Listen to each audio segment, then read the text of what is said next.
বন্ধুরা, পাকিস্তানের থেকে নিজেদেরকে স্বাধীন করার জন্য পিওকের জনসাধারণের মাঝে অর্থাৎ পিওকের ভেতরে টিটিপি আর তালিবানের এন্ট্রি হয়ে গেছে।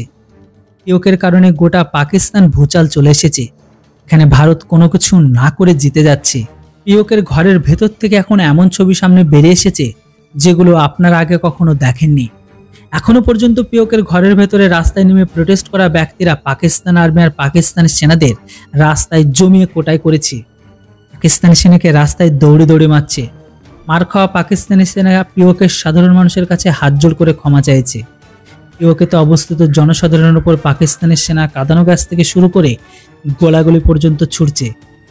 পিওকের সাধারণ মানুষের এই আন্দোলনকে থামানোর জন্য পাক আর্মি তাদের উপর যতটা বর্বরতা করাচ্ছিল তারা কিন্তু করে নিয়েছে।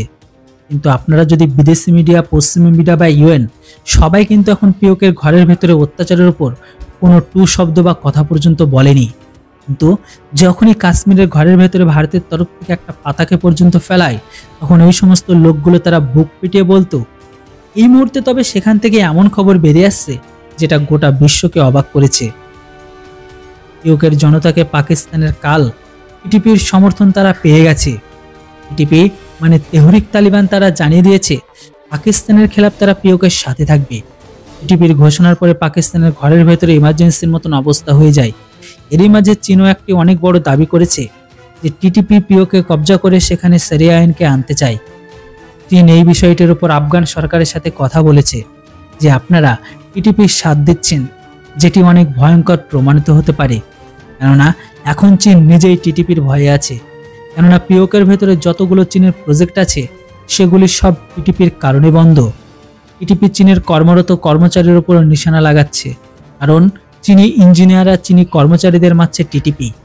টিটিপির কারণে আরবো ডলার ফেসে গেছে চীনের। এমনকি পিওকের লোকগুলো এখন এটা বলতে শুরু করেছে চীনের প্রজেক্ট যে জমির উপরে তৈরি হচ্ছে সবকিছু আমাদের জমি আমরা ফেরত চাই। মানে এখন এটা স্পষ্ট যে পিওকের ঝামেলা এখন লম্বা সময় যাবে। সময় চলে এসেছে আন্তঃরাষ্ট্রীয় সমুদায়কে পাকিস্তানের খেলাফ কড়া অ্যাকশন নেওয়ার। আপনাদের কি মতামত সেটি অবশ্যই কমেন্ট বক্সে লিখে জানান। Thanks for watching. জয় হিন্দ, বন্দে মাতরম।